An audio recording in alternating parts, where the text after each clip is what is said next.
Tonight, I've got two chilling true stories for you. First, a tow truck driver answers a late night call in the foggy mountains, only to find an abandoned police car with all its doors wide open. Then, a quick trip to the bathroom turns terrifying when someone walks in, only to vanish into thin air. Get ready for two creepy encounters that will leave you looking over your shoulder.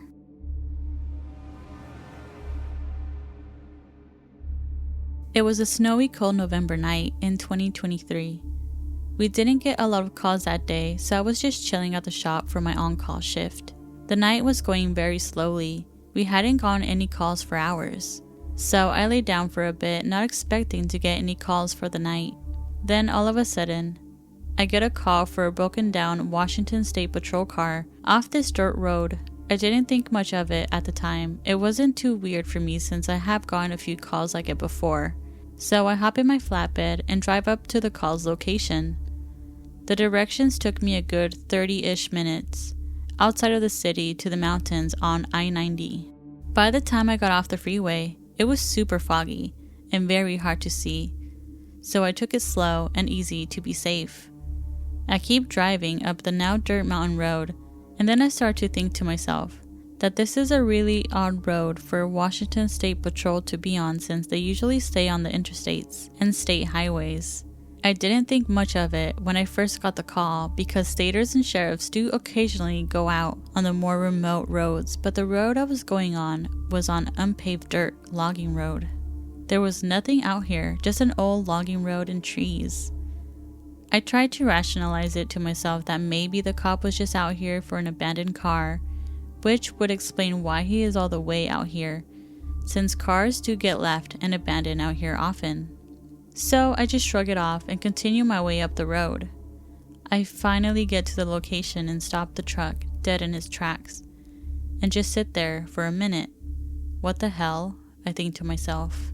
The Washington State Patrol car was parked on this mountain road, with all its doors open and no lights on, with no officers in sight.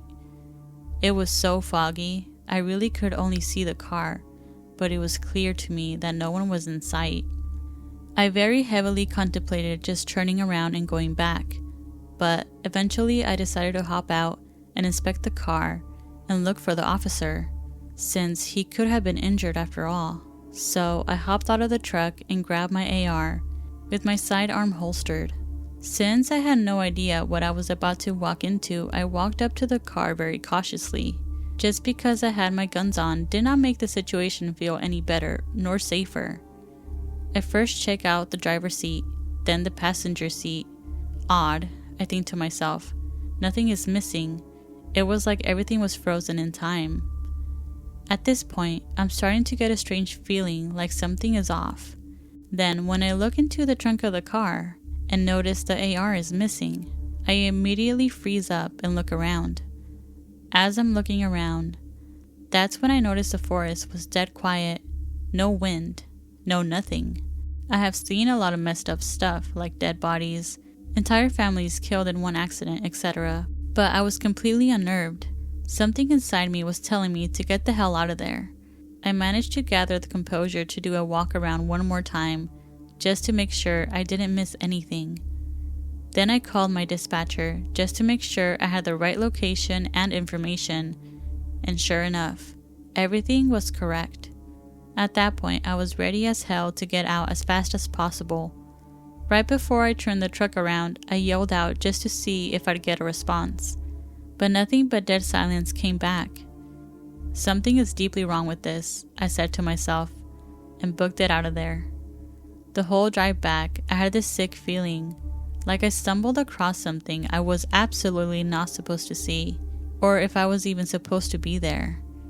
I keep thinking why the cop was all the way out there, why he left the car, or why all the doors were wide open, or if it was even a cop in the first place. More or less, why only the AR was missing when thousands of dollars worth of equipment was in that car. Once I got back to the shop, I called the police dispatcher that gave us the call. Since I knew her, I was hoping she could give us some answers. But no, she said the exact same thing that was said to me, that a Washington State Patrol car was broken down and just needed a tow. I never told my supervisor or anyone else out of fear that they wouldn't believe me. I mean, I wouldn't if I were them. I never heard about a missing cop after that. Nothing on the news, just nothing. It still creeps me out to this day thinking about it.